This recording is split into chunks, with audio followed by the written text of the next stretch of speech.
Meus irmãos, que a paz de nosso Senhor Jesus Cristo continue a nos envolver os corações, nos orientando as mentes e os corações para as reflexões da noite de hoje, que são em torno dos processos obsessivos, em torno da libertação desses mesmos processos e o que faz com que as entidades perturbadoras possam estabelecer contato conosco.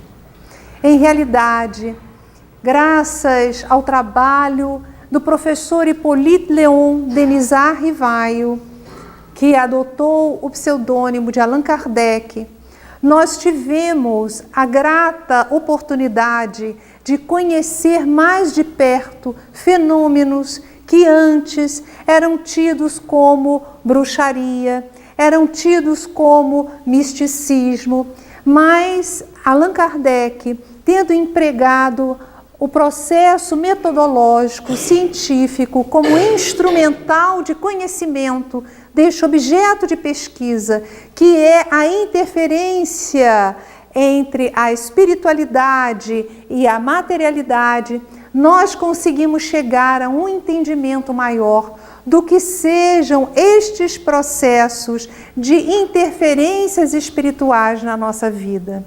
No Livro dos Espíritos, a primeira obra por ele publicada, que inaugura este movimento da doutrina dos Espíritos em 1857, em uma das 919 perguntas, mais precisamente na pergunta 459, Allan Kardec inquire os espíritos acerca da influência que eles têm em nossa vida.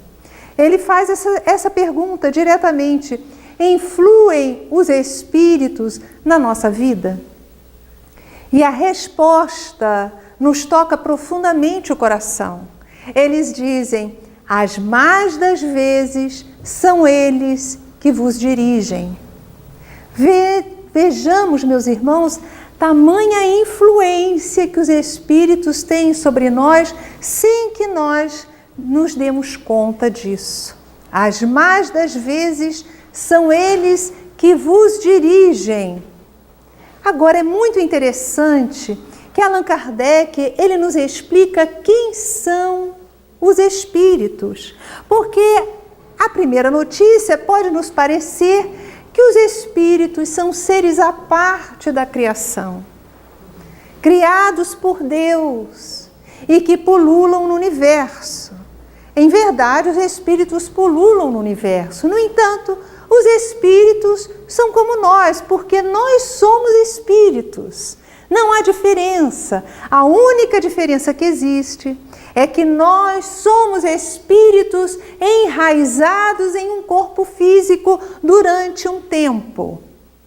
Logo nos primeiros capítulos do Livro dos Espíritos, os benfeitores espirituais explicam a Allan Kardec que Deus, o Criador de todas as coisas, a inteligência suprema, a causa primeira de tudo que existe, sempre criou, desde toda a eternidade, sempre criou o princípio material e o princípio espiritual.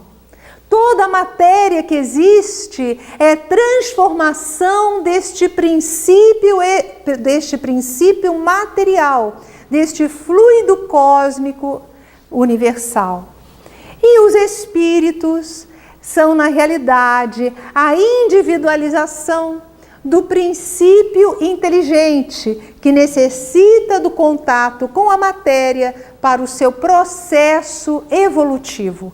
Está lá nos primeiros capítulos do Livro dos Espíritos, essa explicação com muito mais pormenores. E eu convido os irmãos a irem até lá para beberem desse conhecimento que é extremamente terapêutico.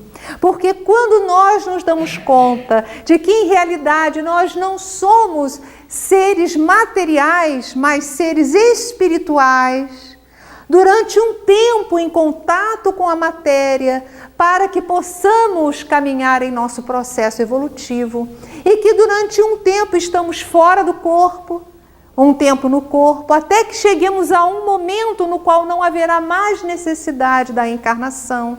Quando nós nos damos conta de que somos imortais, a forma de nós conduzirmos os desafios da vida é uma forma diferenciada, porque sabemos que tudo passa, inclusive as doenças. Tudo que nós passamos tem uma razão de ser. Nós não somos seres perdidos, caminhando no ocaso, e que pode acontecer isso ou aquilo conosco sem que nós tenhamos condições de superar. Não! Cada um de nós está imerso em um processo educativo. Para alguns, o processo tem mais enfoque na questão da saúde física. Para outros, na questão dos relacionamentos, sejam familiares, sejam relacionamentos amorosos. Para outros, o enfoque é na realidade a questão financeira, a questão de trabalho, enfim. Cada um de nós está trabalhando questões que lhe dizem respeito em virtude das escolhas lá de trás, desta ou de anteriores existências. Quando desencarnamos, nós não nos transformamos em nuvenzinhas. Nós temos um corpo, que é o corpo perispiritual, que traz a aparência da encarnação última que tivemos. Ou se já somos espíritos com maior evolução, podemos até ter uma aparência melhor. Mas se somos espíritos que, quando enraizados na matéria, só vivenciamos como finalidade na carne, comer, beber, dormir, ter sexo, comprar.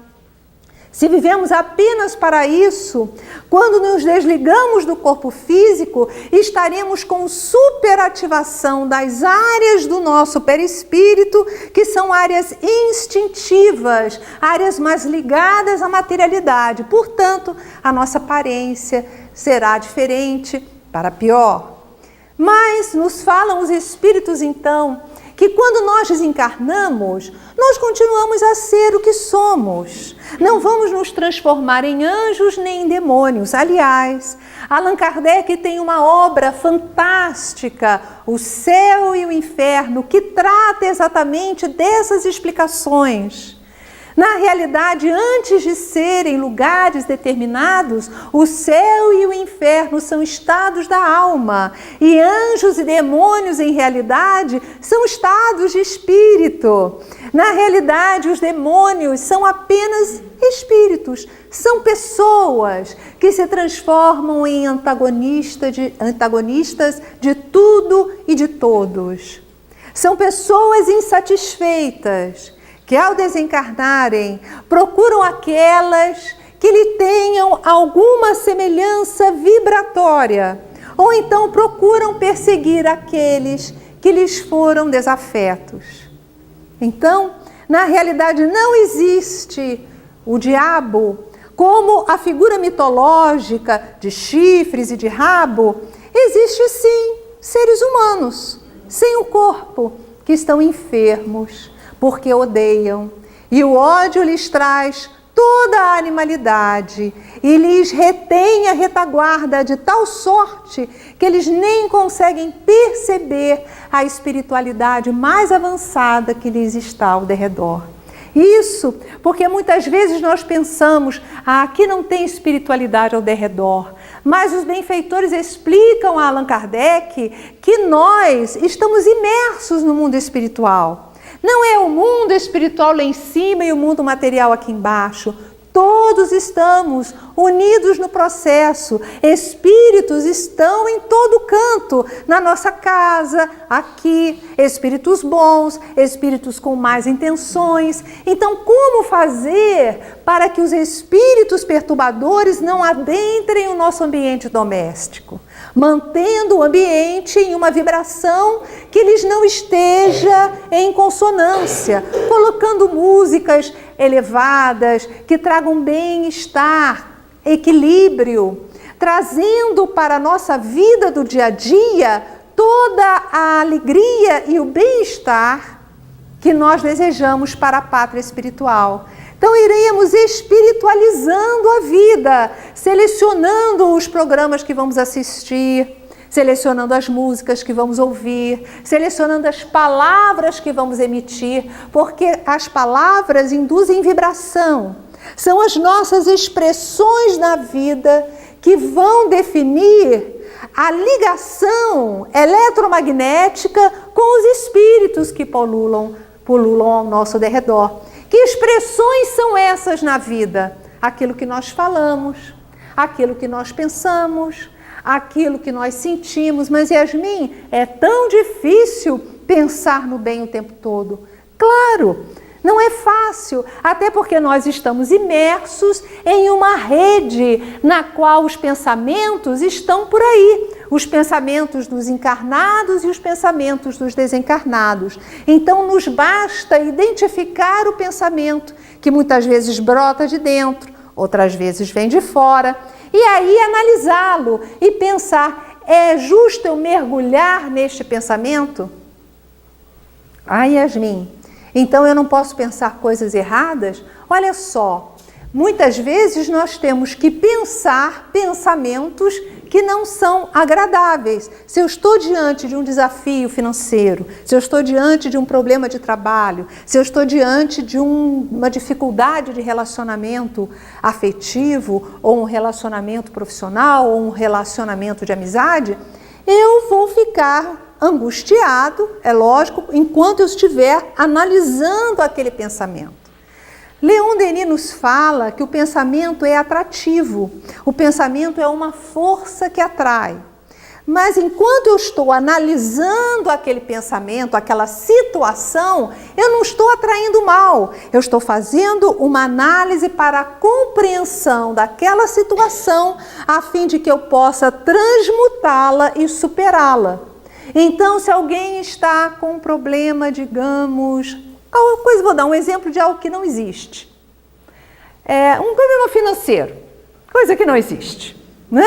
Então alguém está com um problema. Então acorda de manhã, ai meu Deus, eu estou com um problema. Ai meu Deus, eu estou com uma dívida. Ai meu Deus, eu estou com uma dívida. Quando a pessoa vibra naquilo, mais ela traz situações semelhantes.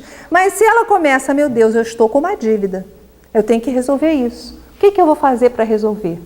Aí eu vou estabelecer um projeto. Bem, segunda-feira eu vou procurar o gerente. Terça-feira eu vou fazer isso. Quarta-feira eu vou fazer aquilo. Na quinta eu vou quebrar o cartão de crédito. Na sexta eu vou fazer aquilo outro. No sábado eu vou fazer aquilo outro. Conclusão, eu vou começar a vibrar em quê? No problema ou na solução? Na solução. Então, o que eu vou atrair? A solução.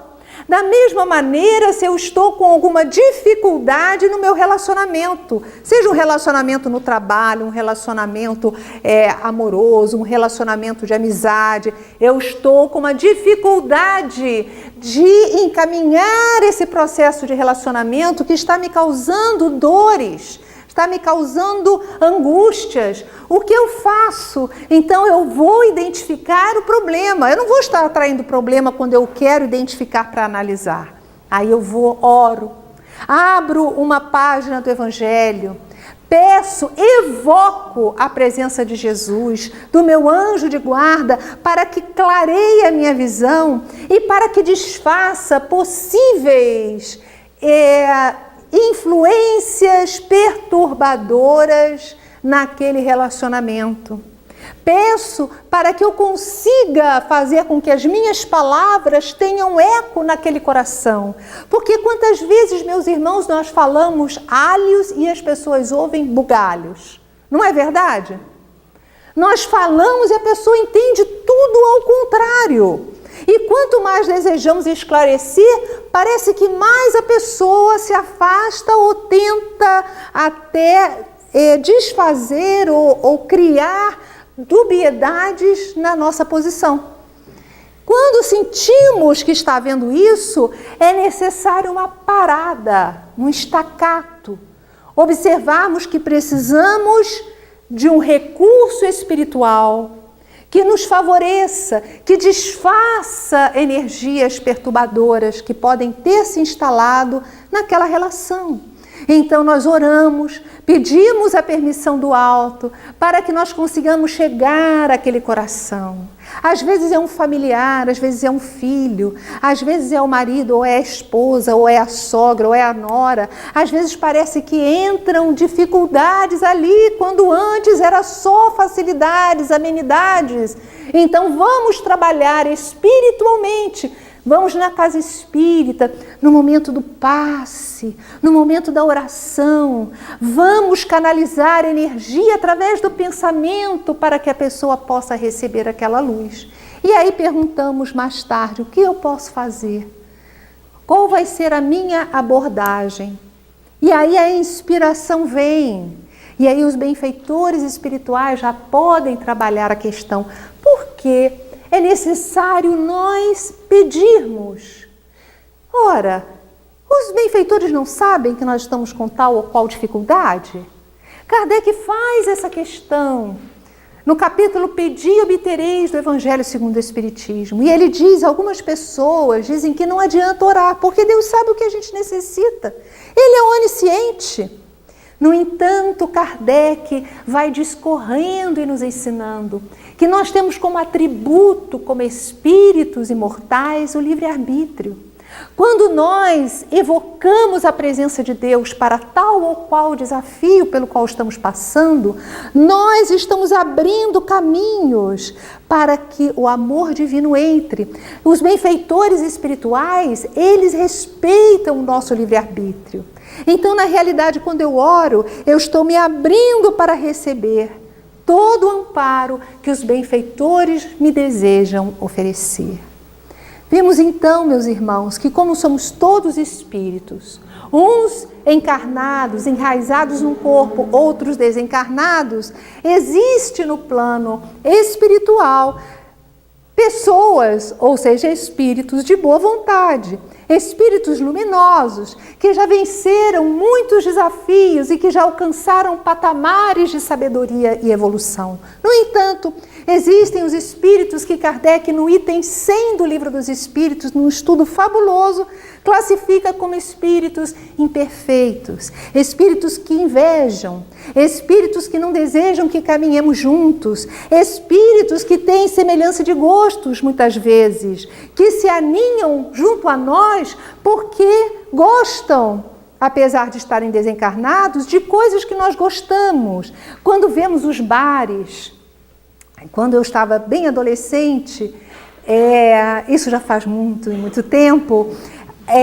aquela explosão energética, né, dos hormônios, fazia com que eu visse muito. Então eu andava na frente dos bares, até abaixava a cabeça assim, porque eu via uma quantidade grande de espíritos, muitas vezes deitados na porta dos bares, espíritos que desencarnaram, mas que gostavam de estar ali e que gostam daquela energia que exala das garrafas.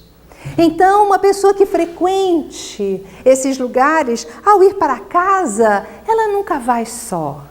Ela vai acompanhada daqueles que gostam daquele procedimento, se sentem bem. Então, são companheiros de copo que vão para casa e começam a se aninhar no ambiente da pessoa. Quantas vezes nós trabalhamos companheiros, porque os nomes são levados para a oração, e na nossa reunião mediúnica, desobsessão, depois da leitura do Evangelho, da prece, às vezes algumas reuniões nós fazemos lendo inicialmente o nome das pessoas que estão com alguma problemática.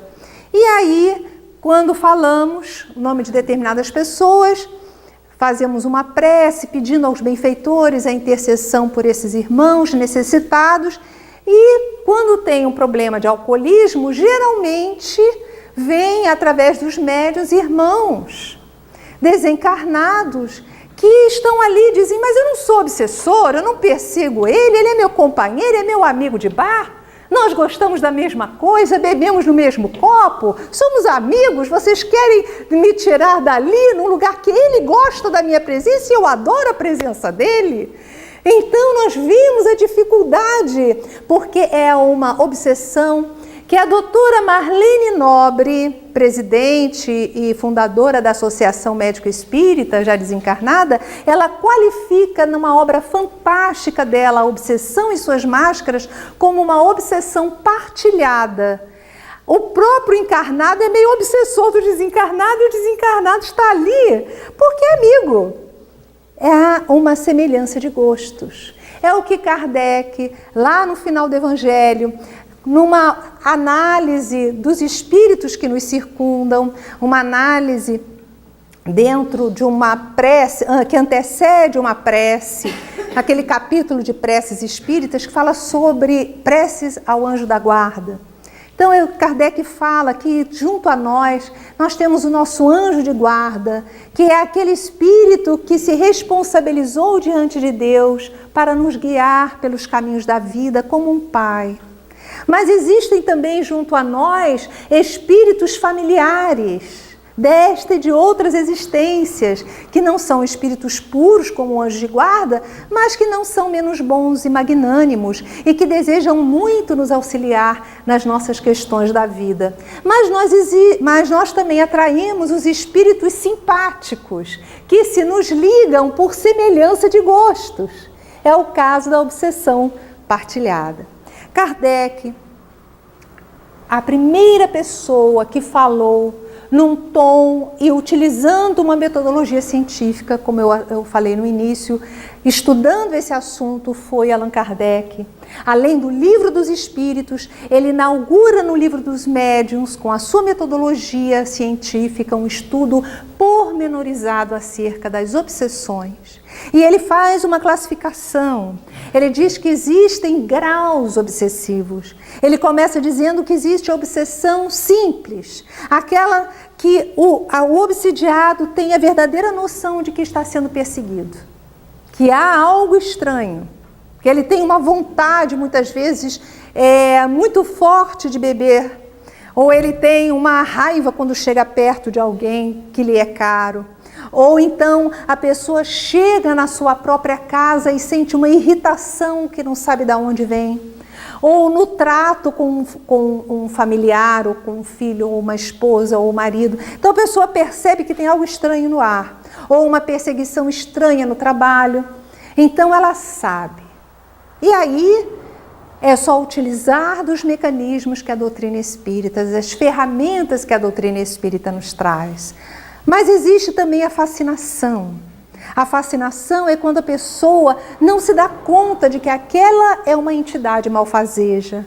Até acredita que as intuições que recebe, ou no caso de ser médium, aquilo que psicografa ou que ouve, é algo bom para a sua felicidade, quando na realidade se trata de uma entidade hipócrita, uma entidade que utiliza-se muitas vezes até do nome de Deus para que o médium ou a pessoa tenha aquela confiança para depois ir inoculando situações ou orientações desagradáveis. E existe o nível já da subjugação e da possessão, quando, no caso, o médium ou a pessoa começa a ficar obnublada e já não se dá conta das suas condições mentais. Por que eu digo médium ou a pessoa? Kardec tem um estudo maravilhoso no Livro dos Médiuns sobre quem é médium.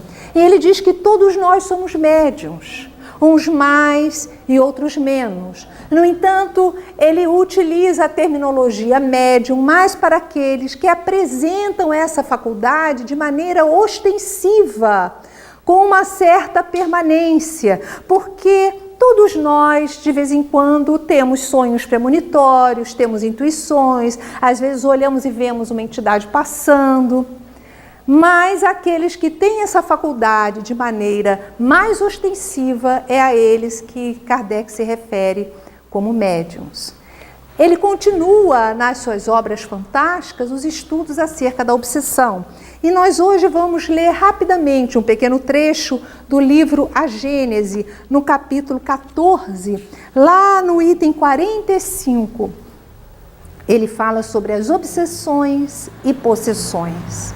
É um livro fantástico, meus irmãos, que eu convido a todos à leitura. E ele diz aqui no item 45: pululam em torno da terra os maus espíritos, em consequência da inferioridade moral de seus habitantes. A ação malfazeja desses espíritos é parte integrante dos flagelos com que a humanidade se vê a braços neste mundo. E depois ele vai lá, pula, o próximo item chama-se obsessão. A ação persistente que um espírito mau exerce sobre um indivíduo. Apresenta caracteres muito diferentes que vão desde a influência moral, sem perceptíveis sinais exteriores, até a perturbação completa do organismo e das faculdades mentais. Ela oblitera todas as faculdades mediúnicas. Na mediunidade audiente e psicográfica, traduz-se pela obstinação de um espírito em querer manifestar-se com exclusão de qualquer outro. E aí vai o codificador nos esclarecendo este fenômeno da obsessão. Mas, além da influência dos espíritos, a doutora Marlene Nobre fala-nos de um tipo de obsessão muito intrigante. É a auto-obsessão. Quando nós abrigamos pensamentos ou deixamos vir à tona uma personalidade do passado. Então, nós às vezes percebemos que temos atitudes que não condizem com o nosso equilíbrio atual. E às vezes dizemos assim, isso aí deve ser uma obsessão, deve ser uma entidade. Quando na realidade é um modelo de ser lá do passado, que nós, em virtude de alguma situação, permitimos que venha à tona. Então, por exemplo, pode ser uma pessoa calma, mas quando acontece de lhe pisarem nos calcanhares, ela muda o comportamento e se torna agressiva, né? Essa pessoa pode dizer, é que isso aí é um obsessor, né? Ou então ela pode dizer assim, é o meu temperamento. Mas temperamento não é destino. Temperamento geralmente é um modelo equivocado e disfuncional de agir. E geralmente ligado a processos disfuncionais lá de trás. Este é um processo de auto-obsessão, uma personalidade cristalizada que nós não abandonamos. Então precisamos observar como nós andamos no mundo, porque quando assumimos essas personalidades perturbadas, autoritárias, desagradáveis, que vivem de mau humor, ou então que respondem mal a qualquer assertiva, quando são agressivas, essas personalidades, elas são modelos disfuncionais que precisam de tratamento. Nós precisamos olhar para nós mesmos e identificar essas personagens. Mas só identificá-las, Yasmin? Não. Identificá-las e quando elas quiserem vir à tona para falar uma palavra dita de forma inadequada, para nos tirarem do bom senso e do prumo, nós falarmos, espera lá, eu não preciso mais agir assim, eu não sou mais assim. Isso pode ter sido lá atrás, no passado, mas hoje eu quero ter um novo tipo de comportamento. Então, apenas esse processo autoeducativo, quando nós vamos observando cada reação identificando e ajustando dentro do nosso padrão atual, é que nós vamos nos libertar de qualquer processo obsessivo externo. Porque se estamos harmonizados, os perturbadores do mundo espiritual não conseguirão entrar na nossa sintonia. Mas existe também um processo obsessivo muito singular, mas também muito presente, que é a obsessão de encarnado para desencarnado. Mas pode, Yasmin, pode uma pessoa encarnada obsediar alguém que está no plano espiritual? Pode sim, pode sim. Outro dia uma companheira veio conversar comigo no atendimento fraterno de nossa casa espírita. E aí ela dizia algo que lemos algumas vezes nas obras psicografadas por Chico Xavier. Ela disse assim: o meu marido, que eu amo tanto, desencarnou, mas eu não o abandono.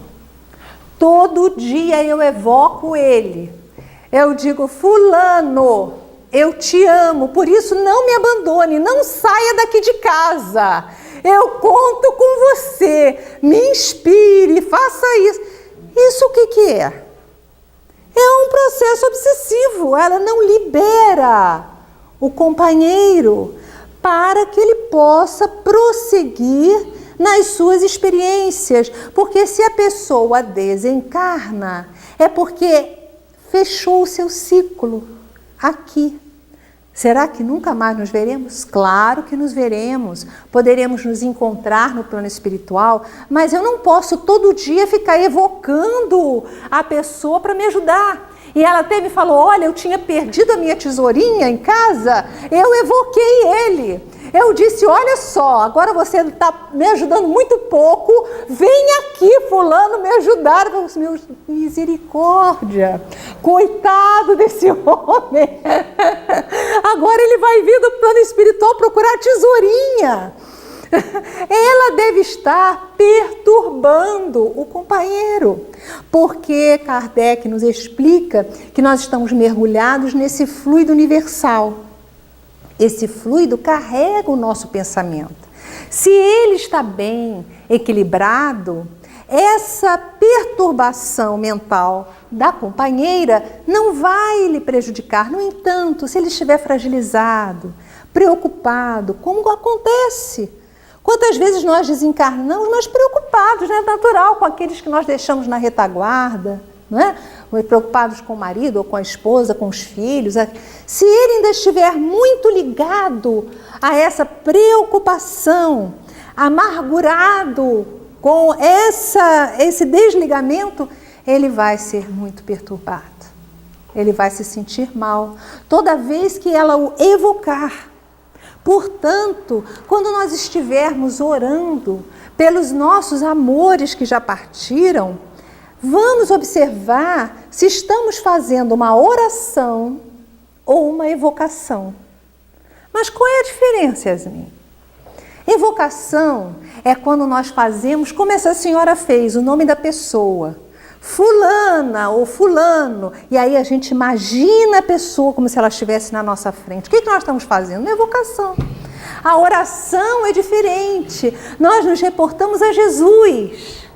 Nós selecionamos aquela imagem mais linda que temos do Senhor como uma ferramenta para que possamos entrar em contato com o psiquismo do Cristo, que é o psiquismo que nós desejamos sintonizar, e a Ele pedir pelas pessoas, ou por aquelas situações, ou por aquele irmão ou irmã necessitado.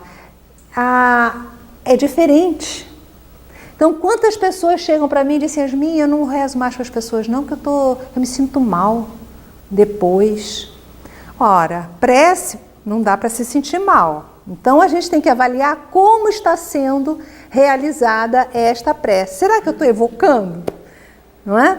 Uma companheira disse: eu soube de um acidente, e aí eu fiquei tão apavorada que eu comecei a falar o nome das pessoas, falar o nome daquelas pessoas que eu li no jornal, mas aí eu comecei a passar mal. Eu disse: eu acho que você não rezou, eu acho que você evocou. né?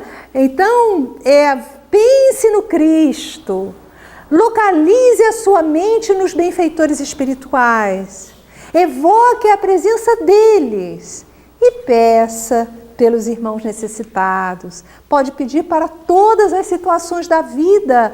É egoísmo nós não utilizarmos desse recurso para ajudarmos. É um recurso riquíssimo e quanto mais nós oramos nos ligando a Jesus, mais se abre os nossos campos de força para recebermos as energias santas que nos renovam a alma, que nos trazem alegria de viver. Hoje em dia já existem muitas pesquisas científicas a respeito do resultado da prece no nosso próprio corpo físico. Começou com a tomografia computadorizada, depois com a ressonância magnética, agora com o PET scan. Eles colocam aqueles eletrodos na cabeça do meditante, ou daquele que está orando, ou daquele que está pensando em coisas positivas e avaliam que área do cérebro está ativada metabolicamente. Então, se percebe que quando a pessoa está nesses movimentos espiritualizados, ou pensando em atividades de gentileza, ou realizando cuidados com o outro, se ativam áreas que são as áreas do prazer, se ativa a área da felicidade, a área da alegria. Começam a ser produzidos automaticamente neurotransmissores muito importantes para a saúde. A serotonina começa a se multiplicar e demais elementos bioquímicos que tratam o sistema imunitário, que tratam a questão me falhou agora a memória, tratam essa questão da pressão sanguínea, tratam também questões de cânceres. Então, todos esses elementos estão no corpo físico sendo ativados. 1 hora de atividade de caridade no bem, de cuidados com o outro, ativa tanto o sistema imunitário que ele fica trabalhando de forma muito competente durante 3 semanas. 1 hora de serviço no bem. É extraordinário, meus irmãos, o poder do amor. Vamos finalizar com essa fala do poder do amor. Mas antes disso, para fecharmos essa conclusão a respeito do problema desobsessivo agora, Kardec fala que nos casos de obsessão grave, o obsidiado fica como que envolto e impregnado de um fluido pernicioso que neutraliza a ação dos fluidos salutares e os repele. É daquele fluido que importa desembaraçá-lo. Ora, um fluido mau não pode ser eliminado por outro igualmente mau. Por meio de ação idêntica à do médium curador, nos casos de enfermidade física, preciso se faz expelir um fluido mau com o auxílio de um fluido melhor. É o caso da fluidoterapia, dos passes. Então, quando nós começamos a tomar um passe, 1 vez por semana, nós vamos nos liberando daquelas formas de pensamento negativas, daquelas ligações magnéticas que possam ter se estabelecido entre nós e mentes enfermas. Nós vamos renovando os nossos circuitos vibratórios e tomando um banho de energia. Daí a importância do passe. Mas se nós, ao sairmos daqui, não estivermos observando a nossa fala, os nossos pensamentos, as nossas atividades, se nós esquecermos também de ler o Evangelho em casa, de fazer as nossas preces, vão se instalando tudo novamente. Aí fica aquele trabalho de enxugar o gelo, né? A gente vem, toma o passe, aí volta e começa tudo de novo. Por isso, há necessidade de nós levarmos para a nossa vida essas questões muito significativas a respeito da importância da generosidade, a importância às vezes de calar uma palavra de impaciência, calar muitas vezes diante da fala desequilibrada do outro, Orar por aqueles com os quais tenhamos dificuldades de relacionamento. Observar a nossa vida como se fosse uma grande pizza. Cada ala da nossa vida é uma fatia. Então nós temos a área da família, nós temos a área financeira, a gente tem a área do trabalho, a gente tem a área das nossas emoções. E vamos observar quais as áreas que estão precisando de uma calibragem. Esse processo de autoconhecimento traz a nossa vida sob as nossas rédeas. Não, eu estou com a minha área dos relacionamentos familiares não está bem. Eu estou sentindo que tem interferência, eu estou com dificuldade de convivência com fulano, com beltrano. Ou então a minha área financeira não está bem. Ou então a minha área das emoções. Até que as coisas do lado externo estão bem, mas intimamente eu ando estressada, eu ando triste. Vamos identificar qual a área dessa pizza toda, quais as fatias que estão bem e quais as fatias que não estão bem. E identificando elas, vamos abrir o Evangelho, vamos orar e pedir a todos esses benfeitores que se interessam pela nossa vida, que nos ajudem, que nos tragam lucidez para podermos no dia a dia estabelecer as estratégias de um planejamento. É colocar o planejamento estratégico na nossa existência. Assim como as empresas fazem um planejamento estratégico, cabe a cada um de nós observar como está esse momento na sua própria vida e estabelecer um planejamento estratégico da própria existência. E para finalizar, meus irmãos, o maior dos poderes que nós todos temos em mãos, além do poder da oração, que Kardec aqui diz que é o mais poderoso meio de desfazer um processo obsessivo, é o poder do amor. É a prece e o poder do amor. E o que é esse poder do amor? Porque parece algo tão fugidio, é o poder do amor. Então vamos amar. O que é isso? O que é amar a Deus sobre todas as coisas e ao próximo como a nós mesmos, como nos fala Jesus. E ele diz que toda a sua doutrina, que toda a lei e os profetas se resumem nesta frase: amar a Deus sobre todas as coisas e ao próximo como a si mesmo. Uma vez eu perguntei para um espírito, e eu já falei 2 vezes aqui no Porto, em outras casas, sobre isso. Eu gostaria de saber se vocês querem que eu diga o que ela me falou, porque mudou a minha vida.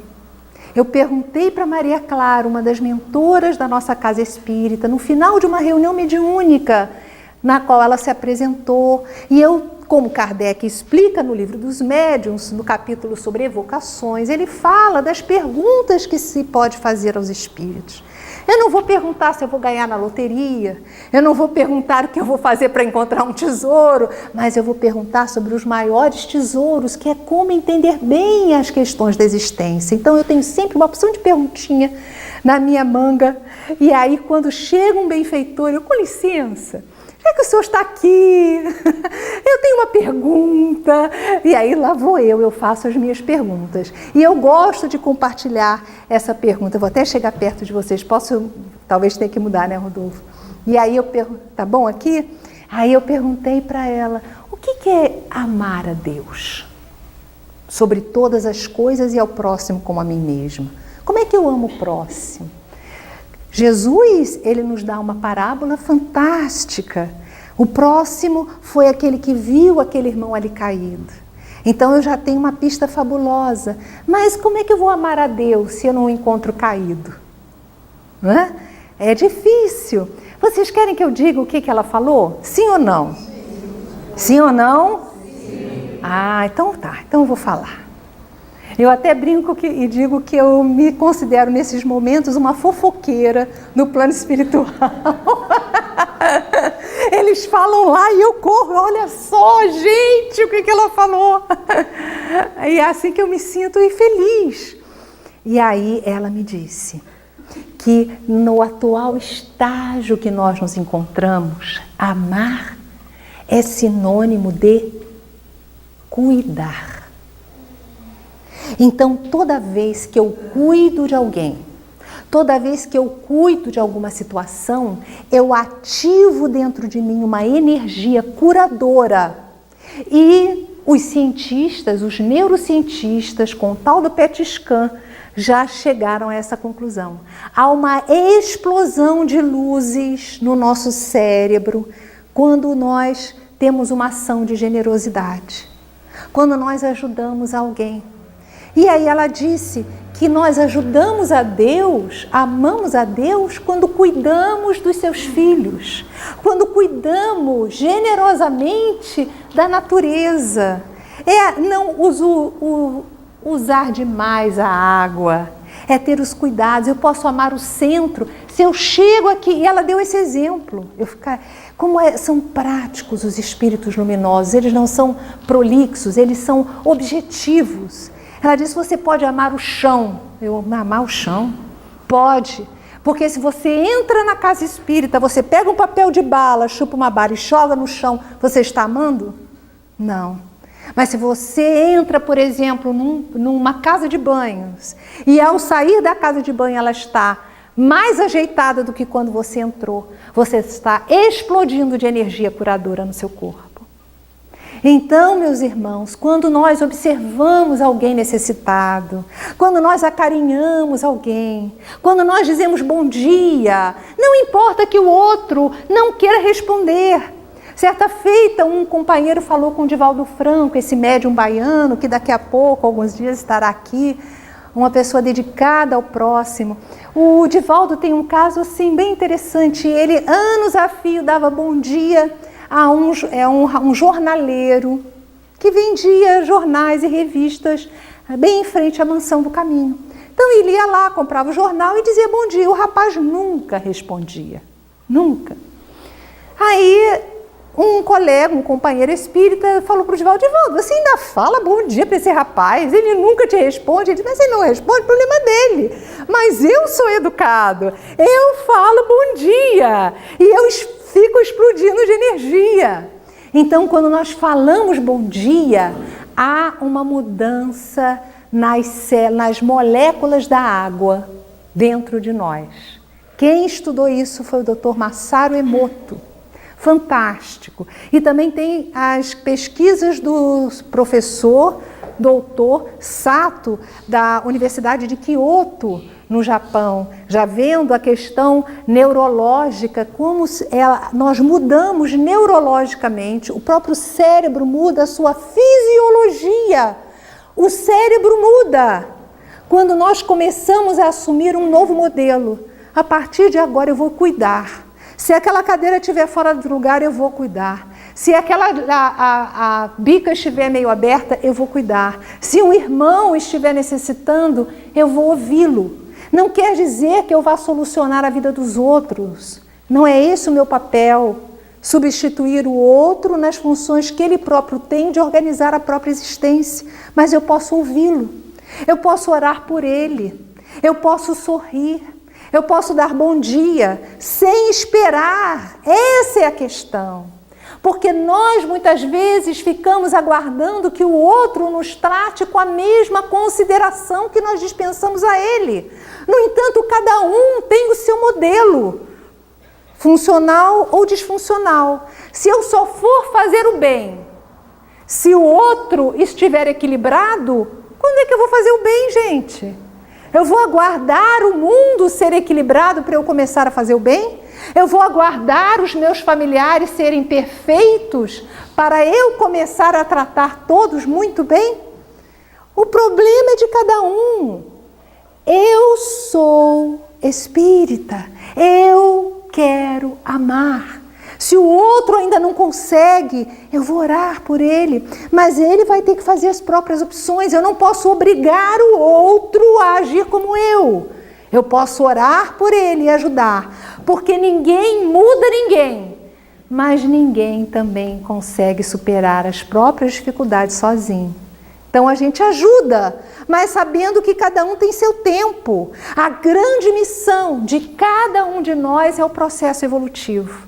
Nosso, pessoal, intransferível, mas também ajudar o outro, porque é a lei do amor, sem esperar eco, sem esperar retribuição, mas treinando a alegria de participar do concerto universal por nós mesmos, pelas opções que fizermos na vida.